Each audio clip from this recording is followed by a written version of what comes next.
Acting out, yelling at employees, making unreasonable demands, flouting the rules, is often a show of false power, but reality doesn't care about volume. In this video, we cover 6 Karens who got instant karma, each showing how cruelty and arrogance eventually meet a hard stop. It was May 14, 2018, in Phoenix, Arizona. The heat clung to the pavement outside a suburban grocery store, where shoppers moved quickly to their cars, shielding their eyes from the late afternoon glare. In the loading zone, a scene that started as irritation would escalate into a fatal accident, one that left bystanders shaken but unsurprised given the behavior of the woman at its center. Liz Thompson was 52 years old, known in her neighborhood for her temper and also for her size. At well over 200 pounds, her frame made movements slower and falls harder to recover from. She was not a professional under pressure, nor someone navigating complex risks. Instead, her daily life revolved around small errands, often punctuated by outbursts. Cashiers and clerks knew her as the customer who demanded managers over minor inconveniences. Neighbors avoided her driveway, recalling how she once screamed at a teenager for bagging groceries too slowly. Confrontation had become her identity, and she treated conflict as a way of asserting control. Rules, signs, and courtesies were simply obstacles she refused to acknowledge. The technical setting that day was ordinary, but unforgiving. Grocery store loading zones are designed for trucks to back slowly into designated spaces, guided by mirrors and sometimes spotters. Drivers rely on pedestrians to keep clear of these large vehicles, as blind spots make anything directly behind the truck invisible. Even at low speeds, a semi-trailer weighing several tons cannot stop instantly once rolling. Liz had pulled her SUV into the loading zone, blocking the space reserved for a delivery truck scheduled to arrive. When the driver honked, she refused to move. She stepped out, slamming her cart into the side of the truck while shouting insults. Witnesses later described her as red-faced, gesturing wildly, clearly determined to escalate instead of yielding.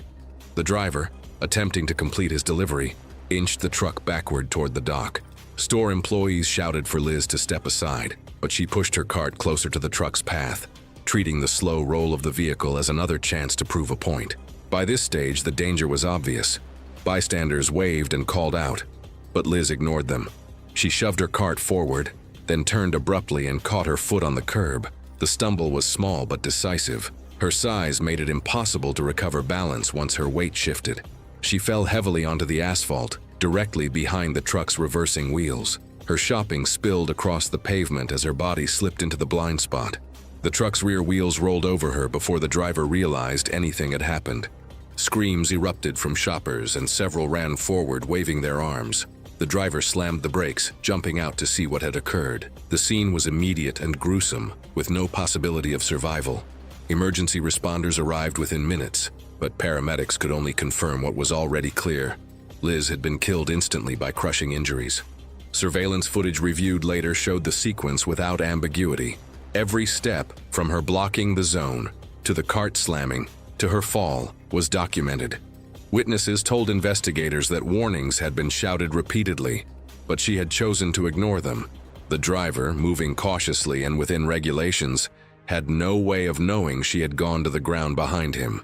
The Phoenix Police Department cleared the truck driver of all fault.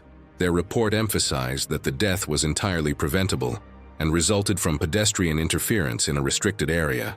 The grocery store later installed additional signage and barriers, though staff admitted the measures were meant more to protect drivers from confrontations than to prevent another accident like Liz Thompson's.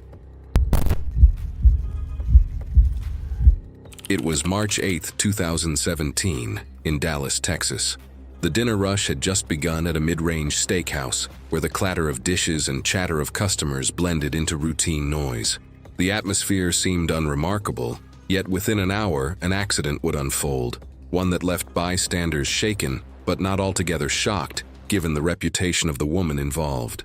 Barbara Ellis was 46 years old and well known in that establishment for her behavior. She worked a low-level office job nearby, but her self-image was that of someone who deserved more recognition than she ever received. Dining out had become her stage, and she frequently berated servers to reassert control.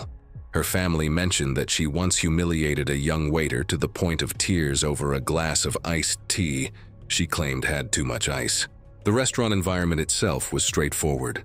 Commercial kitchens are tightly organized spaces with slick tile floors, hot surfaces, and fryers filled with oil heated to nearly 350 degrees Fahrenheit. Staff are trained to move in coordinated patterns to avoid collisions. Customers are barred from entering these areas, not only because of food safety, but because a single slip or misstep can cause serious injury. That evening, she had been seated for less than 15 minutes when her agitation began. She complained loudly about the pace of service, despite her order being taken within standard time. When her drink refill did not arrive instantly, she pushed her chair back with a loud scrape and began yelling at the nearest server. Staff tried to calm her, assuring her that food was being prepared, but she continued shouting, waving her arms. Several diners turned in their seats to watch. Her outburst escalated when she stood and marched toward the service counter, pushing past a young hostess who told her firmly that customers were not allowed behind it. Barbara sneered and stepped through the swing door into the kitchen, declaring she would get it herself. Employees shouted for her to stop, but she advanced further. The kitchen had just been mopped in one area to clear up spilled water near the fry station. Staff knew it was slick, but Barbara moved forward with no caution. Within seconds, the predictable happened. Her heel slid on the wet patch, and her body whipped backward before snapping forward. She struck her temple on the sharp edge of a stainless steel counter with an audible crack that several witnesses later described. She collapsed sideways, her upper body striking the fryer station. A burst of superheated oil splashed out, searing her face, neck, and shoulders. The burns were immediate and severe. Kitchen staff reacted instantly, pulling her away and shutting down equipment, but she was already unresponsive. Customers in the dining room saw the commotion and the smoke of splattered oil rising. Emergency services were called, arriving within minutes. Paramedics attempted resuscitation, but she was gravely injured from both head trauma and extensive burns. She was transported to a nearby hospital, where doctors worked briefly before declaring her dead. The extent of her injuries left no realistic chance of survival. The aftermath was chaotic. The steakhouse closed for the night, and employees were interviewed by investigators before being sent home in shock. Management later installed additional signage and barriers to the kitchen entrance, citing safety concerns. Local news covered the incident briefly, framing it as a workplace hazard rather than focusing on Barbara herself. Among staff, the story circulated quietly for months, an unsettling reminder that a single act of arrogance had ended in a scene they would not forget. It was August 22nd, 2015, near Sacramento, California. A group of office workers gathered at a bungee jumping site built over the American River, the late summer air dry and still. It was meant to be a team-building retreat, the type of event companies use to break down barriers among employees. Instead, it became the scene of a violent death that could have been avoided. Cynthia Walker was 45 years old and worked in mid-level administration at a financial services firm. Colleagues described her as outspoken and controlling, quick to humiliate others in meetings. She often mocked co-workers for hesitating or second-guessing themselves, equating caution with weakness. Outside of work, she carried that same attitude into daily life, frequently berating store clerks and waitstaff. She seemed to thrive on being the loudest presence in the room and sought every opportunity to assert dominance. Bungee jumping had been chosen for the retreat because it was thrilling but safe when procedures were followed. Operators used heavy-duty harnesses, double-checked buckles, and attached each participant's tether to a reinforced steel rig secured above the bridge platform. The jump itself was about 160 feet, with the rope designed to stretch safely while avoiding contact with the rocks and river below. Staff emphasized that every step of the setup mattered. A jumper who ignored instructions or disrupted the process could put themselves in immediate danger. When it was Cynthia's turn, the risks increased, not because of the activity itself, but because of her behavior. She had already ridiculed one coworker for his hesitation, calling him spineless in front of the group. Her mocking laughter carried across the platform, making others uncomfortable. When the staff member began explaining the safety briefing, she waved him off, insisting she didn't need to be lectured. He attempted to guide her through the final harness check, but she brushed past his instructions. Several witnesses later recalled the growing tension. The operator tried to tighten a secondary buckle, but Cynthia turned away from him. She positioned herself on the edge of the platform, ignoring the fact that her tether had not yet been fully straightened and secured. The staff shouted for her to wait, but she smirked and jumped before the all-clear was given. The accident unfolded in seconds. Because she jumped before the tether was fully straightened, it tightened with a twist, snapping taut at an angle. The uneven pull swung her violently to the side, slamming her body against one of the bridge's concrete supports. The operators scrambled to reach her, rappelling down quickly, but her injuries were catastrophic. She had sustained massive blunt force trauma from the collision with the bridge and multiple fractures from the fall into the rocks. By the time they reached her, she showed no signs of life. Emergency responders were called by the workers, arriving within 15 minutes, but she was pronounced dead at the scene. Her funeral was sparsely attended, held at a small chapel in her hometown. Relatives spoke in muted tones, avoiding the subject of how the accident happened. Some remembered her as strong-willed, while others admitted privately that her temper often pushed people away. A cousin noted the absence of many co-workers, saying it felt as if the tragedy had closed a chapter no one wished to revisit. Instead of a collective outpouring of grief, the service carried an air of uneasy silence. It was November 19, 2016 in Chicago, Illinois. Holiday shoppers filled the mall, weaving in and out of crowded corridors while the escalators carried people between levels. What began as another Saturday of commerce would end in an accident so sudden and preventable that witnesses struggled to comprehend what they had just seen. Sharon McMillan, 50, was a longtime resident of the city who had built a reputation for being combative in public. She worked as a claims processor for an insurance firm, where co-workers described her as domineering and impatient. Away from work, her interactions were similar. Mall staff knew her as someone who pushed boundaries, demanding discounts or threatening complaints when things did not go her way. Her personality thrived on confrontation, which often escalated to shouting matches over trivial issues. Her neighbors said that risk for Sharon was not physical in the traditional sense, but social. She wielded it to exert control and to humiliate others. That afternoon, Sharon visited a kiosk to argue over a return, claiming the employee was intentionally stalling her. Witnesses later recounted how she berated the worker, drawing attention from shoppers nearby. Security was alerted, but before officers arrived, Sharon stormed away, muttering insults as she pushed through the crowd. Her frustration had not cooled, and she was visibly flustered as she approached the nearest escalator.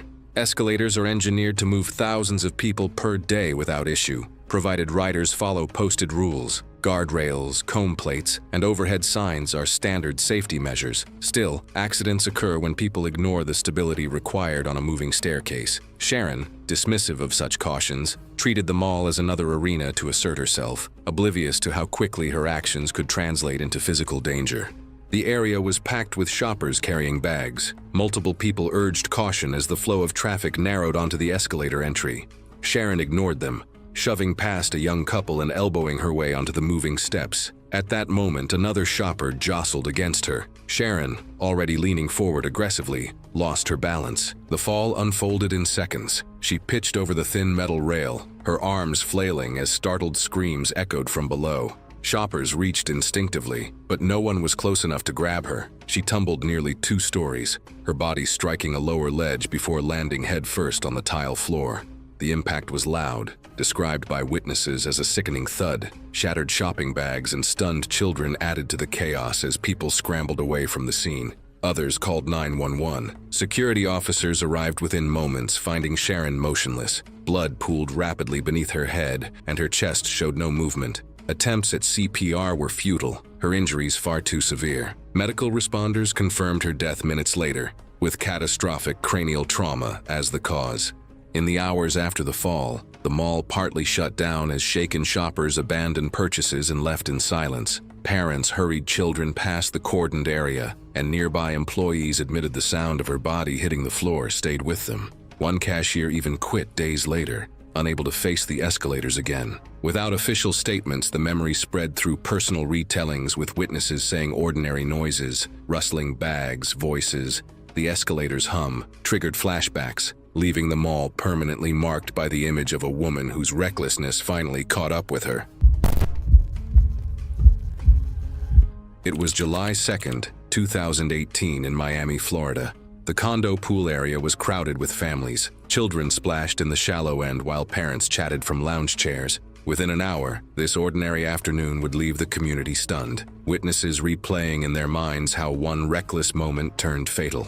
Teresa Howard, 48, lived in the building and was known among residents for her confrontational behavior. She worked in real estate, a career that rewarded her bluntness, but also fueled a habit of belittling those around her. Neighbors described her as quick-tempered, often escalating minor issues into public scenes. Her motivation was less about preserving order and more about asserting control. She treated risk casually, assuming rules and precautions applied to others rather than herself. That afternoon, Teresa became enraged at a group of children laughing and splashing near the shallow end. She accused their mother of letting them disrupt the pool and launched into a loud tirade. The condo pool was maintained according to code, with lifeguards on duty, posted rules, and anti-slip surfacing around the deck. Still, wet pavement and running children created predictable hazards. Lifeguards emphasized caution, reminding adults and children alike about the risks of slick tiles and unguarded edges. Teresa ignored such warnings. Eyewitnesses later reported she stood over the water, pointing aggressively and shouting insults. The children retreated, frightened,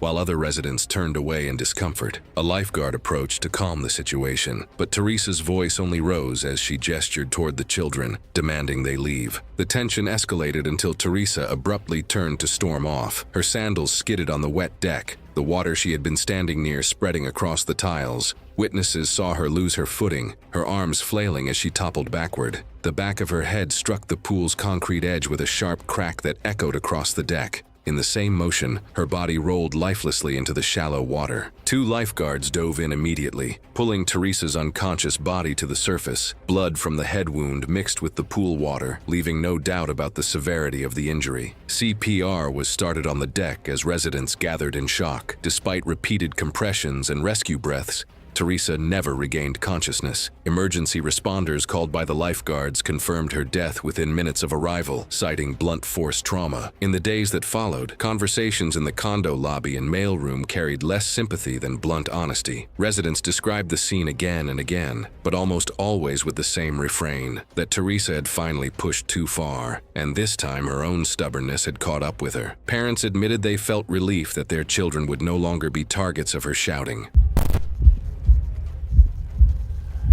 It was June 11, 2016, in Denver, Colorado. The off-leash dog park was buzzing with activity, dogs sprinting across dirt fields while their owners called out commands from the shade. Beneath the surface of the ordinary weekend scene, tension was brewing, and by the end of the morning, a single reckless confrontation would leave the park stunned and a life cut short. Elaine Roberts, 47, was a longtime resident of the neighborhood. She worked part-time as a bookkeeper and was known more for her constant complaints than her professional reputation. Neighbors often avoided her because of her habit of confronting people over minor issues: trash left outside, loud music, or the way they walked their pets. She carried that same confrontational approach into the dog park, where she repeatedly berated owners she viewed as careless. The park itself was structured for mixed use: wide open dirt areas for running, a pond for swimming, and clear signage noting that dogs would be off-leash inside the perimeter. Owners were expected to monitor their pets closely and intervene if aggression surfaced. Large breeds often played alongside small ones without incident, but conflicts required calm handling and distance. The environment was safe when people respected its dynamics, but those who ignored the unpredictability of animals introduced unnecessary danger. That morning, Elaine brought her terrier to the park and quickly grew irritated when a large German shepherd ran near her dog.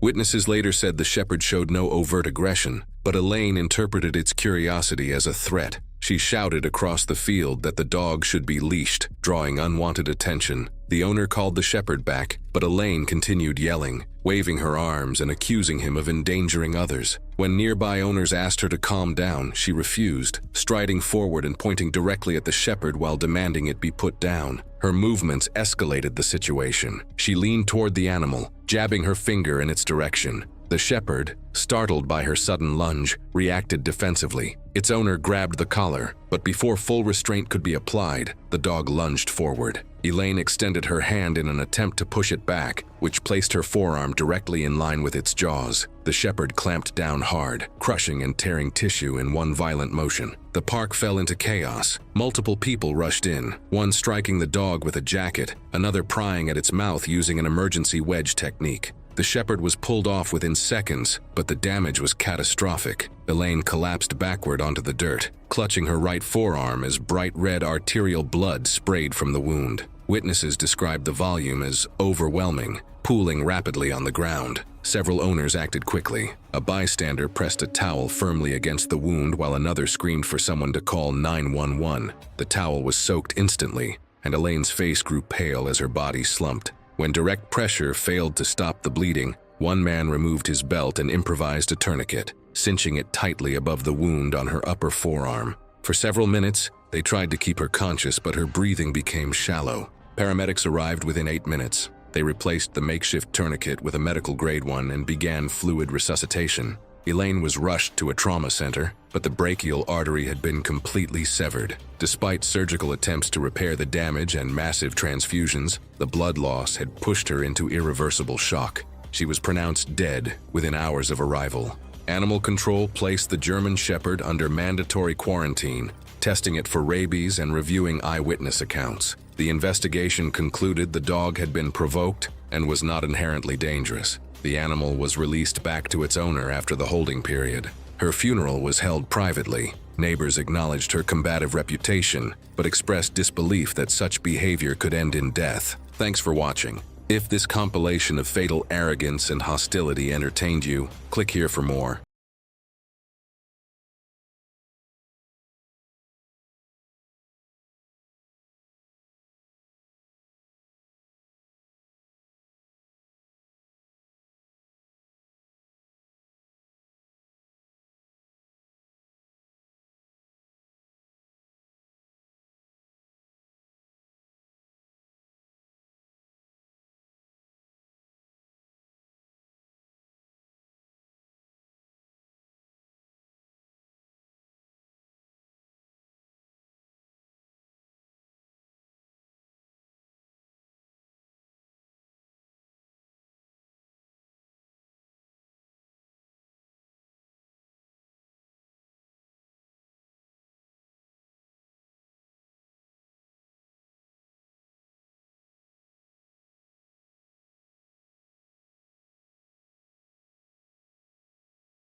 one heartbeat, one hidden defect. That's all that separated routine training from the 6 most terrifying gymnastic deaths.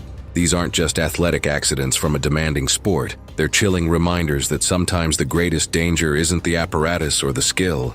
It's the invisible threats lurking within the human body itself. It was March 15, 2016, when 16-year-old Clara Henderson's rebellious streak would cost her everything at Elite Gymnastics Academy in Denver, Colorado. Clara wasn't your typical gymnast. While other girls obsessed over perfect routines, she fought authority at every turn. Kicked out of 2 previous gyms for attitude problems, she was on thin ice at Elite Academy. Her single mother, Janet, 39, juggled 3 jobs just to afford Clara's training and rarely had time to supervise her defiant daughter. Coach Viktor Petrov, a harsh 58-year-old former Soviet trainer, believed in breaking athletes mentally before rebuilding them. His methods had produced champions, but also broken spirits. Clara's older brother, Marcus, 19 and working construction after dropping out of high school, constantly pressured her to quit gymnastics and contribute to household income instead. That Tuesday afternoon, Clara arrived at practice already agitated. She'd been staying up late working at a local diner to help with expenses, leaving her exhausted and irritable. Her former teammate Lisa Park had been spreading rumors about Clara's family's financial troubles, adding to her frustration. The other gymnasts whispered behind her back, making Clara feel increasingly isolated and angry. The vault runway had been recently resurfaced but improperly maintained, creating an uneven surface. The gym's equipment inspection was overdue by 3 months, though this wouldn't be discovered until later. Several parents had complained about the facility's declining conditions, but management dismissed their concerns. At 4:15 p.m., Clara began her approach for a Yurchenko double full vault, a skill she'd been struggling with for months. Fueled by anger and fatigue, she sprinted down the runway with reckless abandon. She hit the springboard at the wrong angle, launching her body toward the vault table with dangerous momentum. Her hands slipped on the vault surface, the padded vinyl cover slick and overdue for replacement. Clara's body rotated too quickly, causing her to under-rotate catastrophically. She crashed headfirst into the vault table's base with devastating force. The impact crushed her C1 and C2 vertebrae instantly, severing her spinal cord at the brainstem level. She bounced off the apparatus and landed motionless, her neck at an unnatural angle. Blood began pooling around her head as her skull fractured. Clara's body went into neurogenic shock, her vital signs failing rapidly. She stopped breathing within seconds as the catastrophic injury destroyed her nervous system's control over basic functions. Coach Petrov immediately called 911 while attempting CPR. Emergency responders arrived within 6 minutes, but found Clara unresponsive with no detectable pulse. Despite aggressive resuscitation efforts, she was pronounced dead at Denver General Hospital 43 minutes later. The gym was temporarily closed for investigation. Coach Petrov was suspended pending review, but faced no criminal charges after investigators found the accident resulted from equipment wear rather than gross negligence. The facility reopened 8 months later under new management with updated safety protocols. Clara's family filed a wrongful death lawsuit 18 months later, eventually settling out of court for an undisclosed amount after 2 years of litigation.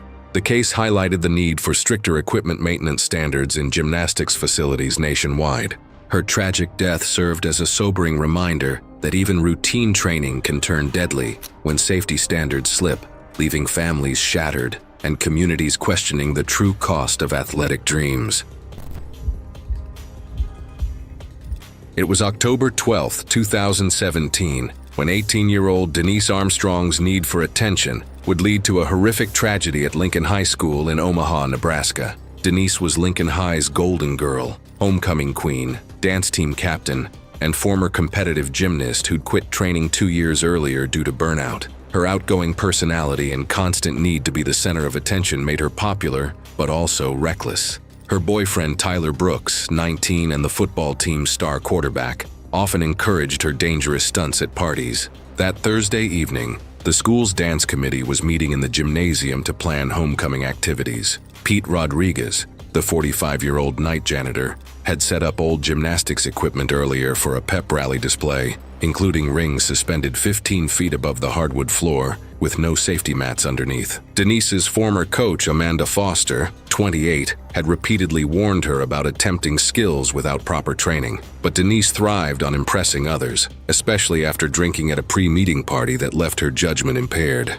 When her best friend, Sarah Mitchell, 17, dared her to perform on the rings for a group of younger students, Denise couldn't resist. Several students pulled out their phones, encouraging increasingly dangerous moves for social media content. At 8:47 p.m., Denise grabbed the rings and began swinging, showing off basic skills she remembered from competitive days. The cheering crowd emboldened her to attempt a double-twisting dismount, despite being out of practice for over 2 years. The ceiling mounting hardware, loosened by years of neglect and improper installation, gave way under the dynamic force. Denise was thrown sideways through the air, her body spinning uncontrollably as she plummeted toward the gymnasium floor. She landed headfirst on the unforgiving hardwood with tremendous impact. The force caused severe skull fractures and massive brain trauma, with bleeding occurring both inside and around her brain tissue. Denise immediately lost consciousness as the catastrophic injury disrupted vital neurological functions. Students screamed and scattered as Denise lay motionless on the floor. Her breathing became increasingly labored and irregular as the brain injury progressed. Over the next several minutes, her condition deteriorated rapidly as intracranial pressure increased. The incident was captured on several cell phones, though school administrators quickly confiscated devices and worked with social media platforms to prevent widespread distribution of the footage. Paramedics arrived within 8 minutes, but found Denise in critical condition with minimal brain activity. Despite immediate transport and aggressive treatment, she never regained consciousness and was pronounced dead shortly after arrival at Nebraska Medical Center. The school district immediately removed all gymnastics equipment and implemented strict supervision policies for athletic facilities. Pete Rodriguez was terminated for failing to follow proper equipment setup procedures, though he faced no criminal charges. Denise's family filed a wrongful death lawsuit against the school district, settling out of court after 14 months for an undisclosed amount. The incident contributed to ongoing discussions about equipment safety standards in educational facilities. Several students who witnessed the accident received counseling support through the school's crisis response team. The tragedy prompted important conversations about peer pressure, social media influence, and safety protocols in schools.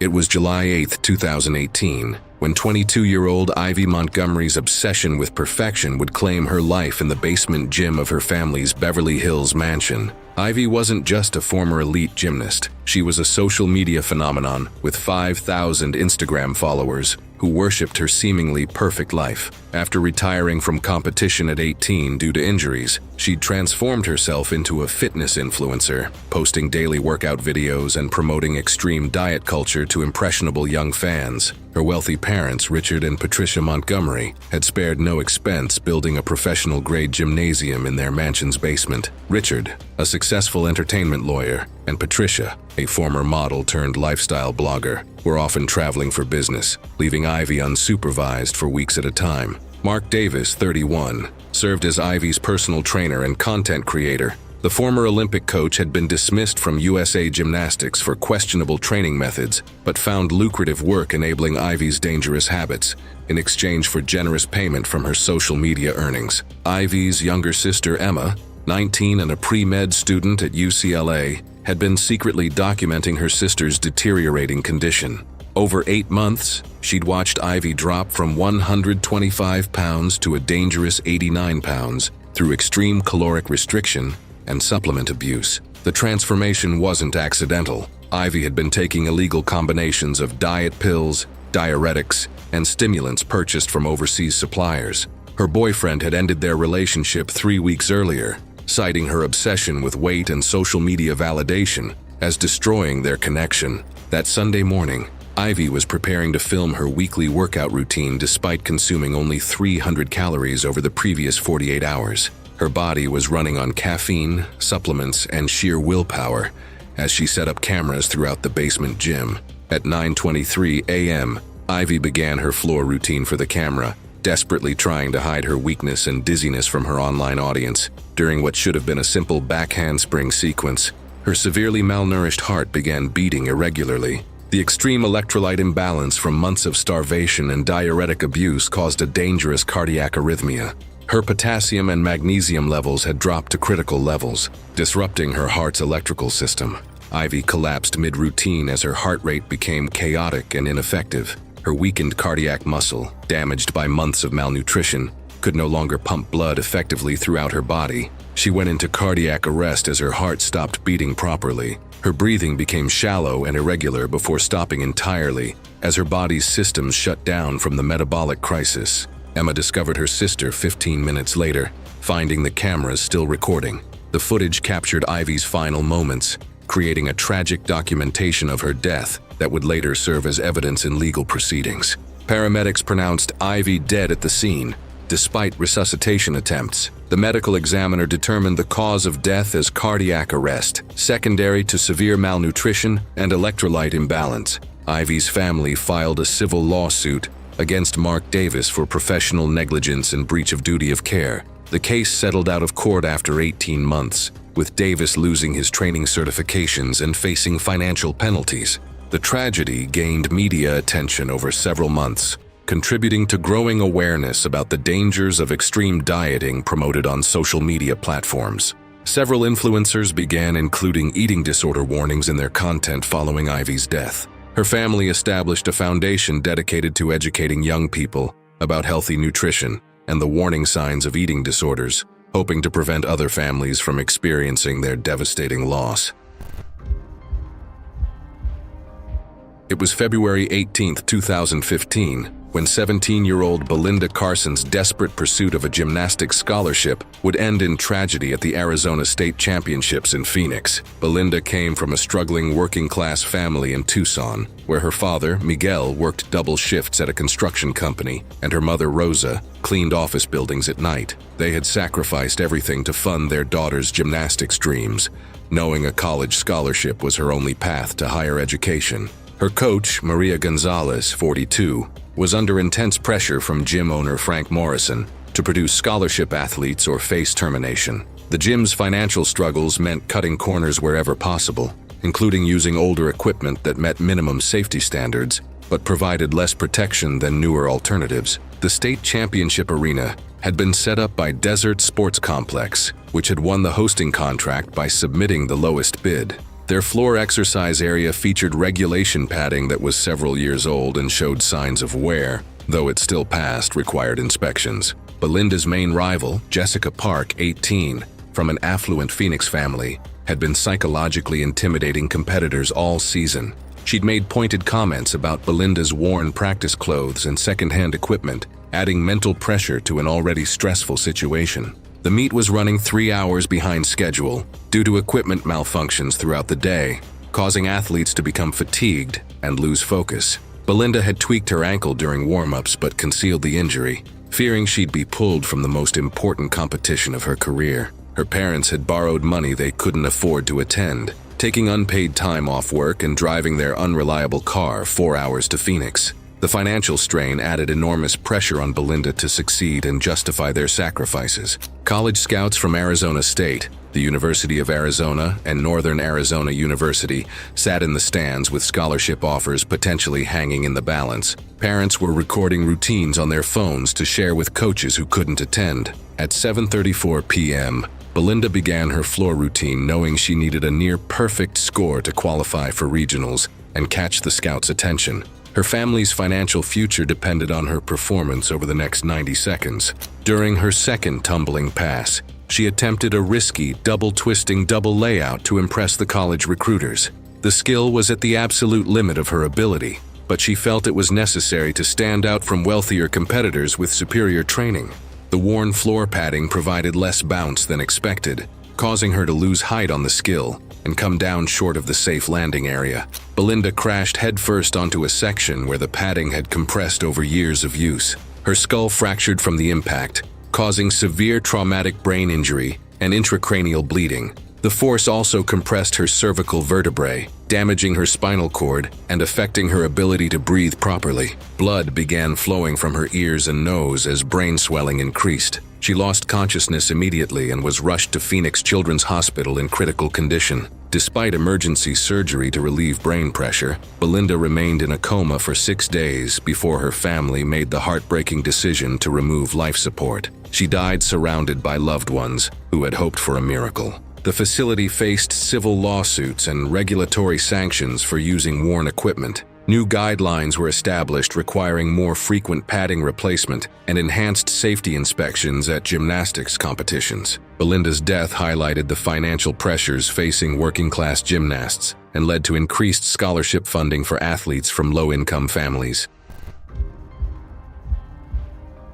It was September 14, 2016, when 24-year-old Nora Whitaker's secret comeback attempt would end in a lonely death at the University of Connecticut training facility in Storrs. Nora had been living a double life for months. By day, she worked as a software engineer at a Hartford tech company, earning praise for her analytical mind and attention to detail. By night, she was secretly training to compete in elite masters gymnastics competitions, hoping to recapture the glory she'd lost when injuries ended her Division I career. Her former college coach, Jennifer Walsh, 38, had reluctantly agreed to help with her comeback attempt, but warned that her body might not handle the stress of high-level training after a 4-year break. Walsh had seen too many athletes get seriously injured attempting comebacks without proper preparation. Nora's fiancé, Michael Torres, 26, a fellow engineer at her company, had been pressuring her to abandon gymnastics and focus on their upcoming wedding and dual careers. He worried about the physical and financial costs of her obsession with returning to competition. Her younger sister, Katie, 21, was the only family member who knew about Nora's training. She had been begging Nora to reconsider, concerned about the toll the secret training was taking on her sister's health and relationships. The university's athletic trainer position had been reduced to part-time due to budget cuts, leaving minimal medical supervision during evening training sessions. Nora had been training during authorized hours, but often stayed late when few people were around. She had been experiencing dizzy spells and unusual fatigue for weeks, but attributed them to the stress of balancing full-time work with intense training. Unknown to her, she had developed an undiagnosed cardiac arrhythmia that made strenuous exercise increasingly dangerous. Nora had been taking over-the-counter energy supplements to help her body recover from the demanding training schedule. The stimulants masked her underlying heart condition's warning signs while putting additional stress on her cardiovascular system. That Wednesday evening, Nora was working on rebuilding her uneven bars routine during the facility's extended hours. She had been attempting to master a complex release move that required precise timing and strength she no longer possessed. Late in the evening, during a high-level release skill, Nora's timing was off due to fatigue and her underlying heart condition affecting her coordination. She missed the bar on her recatch and fell from 12 feet, landing awkwardly on the thin safety mat. The impact compressed her thoracic and lumbar vertebrae, causing severe spinal cord damage and internal bleeding. Her legs immediately became paralyzed, and she found herself unable to move or call for help effectively. Nora remained conscious initially, but her breathing became increasingly labored as the spinal injury affected her respiratory muscles. Her undiagnosed heart condition, stressed by the trauma and shock, began causing dangerous arrhythmias. She managed to activate an emergency alert on her phone, but help arrived too late. The combination of spinal trauma, internal bleeding, and cardiac complications proved fatal. She was discovered by security 45 minutes later, but had already lost consciousness. Paramedics transported Nora to Yukon Health Center, where she died 3 hours later from complications related to her spinal injuries and underlying cardiac condition. The medical examiner determined that prompt medical attention might have saved her life. The university implemented new safety protocols requiring training partners for all high-level skills and installed emergency communication systems throughout athletic facilities. Nora's death highlighted the dangers of athletes training complex skills without adequate supervision. Her story became a cautionary tale about the importance of medical clearance before attempting athletic comebacks and the need for proper safety measures in training environments. It was May 19, 2017, when 12-year-old Juliana Price's hidden medical condition would claim her life during a news feature at the Youth Recreation Center in Detroit, Michigan. Juliana was a gymnastics prodigy from Detroit's East Side, raised by her grandmother Rosa Price, 67, after her mother died of a drug overdose. Rosa, a retired factory worker on a fixed income, struggled to provide basic necessities. Her volunteer coach, Father Michael O'Brien, 52, ran the community center's athletics program to keep neighborhood kids off the streets. The priest had no formal gymnastics training but recognized Juliana's exceptional talent. The center operated on donated equipment from wealthier suburban gyms. Juliana had never received comprehensive medical screening due to lack of health insurance. Rosa worked part-time as a church custodian, but couldn't afford regular doctor visits. For months, Juliana had been experiencing severe headaches and nosebleeds, but never complained, not wanting to burden her struggling grandmother. Her friend Keisha Washington, 13, noticed Juliana seemed tired and sometimes held her head during practice. Unknown to everyone, Juliana had been born with a severe arteriovenous malformation in her brain, abnormal blood vessels creating a ticking time bomb. The condition was never diagnosed because she'd never had access to brain imaging. That Friday afternoon, WXYZ TV news crews were filming a feature about the community center's success. Reporter Sarah Martinez wanted to showcase how sports programs were making a difference in Detroit's struggling neighborhoods. Juliana was excited to demonstrate her skills for the cameras, seeing it as an opportunity to show how gymnastics had given her hope, despite challenging circumstances. In the afternoon, Juliana began performing basic tumbling skills, starting with back handsprings she'd mastered over 2 years. The cameras rolled as she smiled and showed off her abilities with obvious pride. During her third back handspring, increased blood pressure from the inverted position put fatal stress on her malformed blood vessels. The arteriovenous malformation suddenly ruptured catastrophically. Juliana immediately screamed and grabbed her head, telling Father O'Brien it felt like her skull was being crushed. She collapsed, blood trickling from her nose as pressure spiked throughout her head, a secondary sign of the catastrophic bleed inside her brain. The intracranial hemorrhage caused rapid brain swelling, crushing vital structures. Her body convulsed as the expanding blood clot pressurized her brain stem. Within 2 minutes, Juliana lost consciousness as bleeding destroyed brain function. The news crew stopped filming and called emergency assistance as the story became a medical crisis. Her breathing became labored before stopping as the hemorrhage compressed the respiratory centers. Father O'Brien performed CPR while paramedics were summoned. Paramedics arrived within 4 minutes and found Juliana unresponsive, in a deep coma with only minimal neurological response. She was rushed to Detroit Children's Hospital, where neurosurgeons attempted to relieve pressure, but bleeding was too extensive. Despite surgery, her condition worsened, and she progressed to brain death within days. Her family made the decision to withdraw life support and donate her organs. The tragedy sparked media attention about healthcare inequality and the lack of medical screening for low-income children. Her death contributed to establishing free medical screening programs for young athletes in underserved communities, ensuring other children wouldn't die from undiagnosed conditions that proper healthcare could have detected. These tragedies show how life's most devastating moments come without warning, but this is just the beginning. Click the next video for even more shocking stories that will change everything you thought you knew.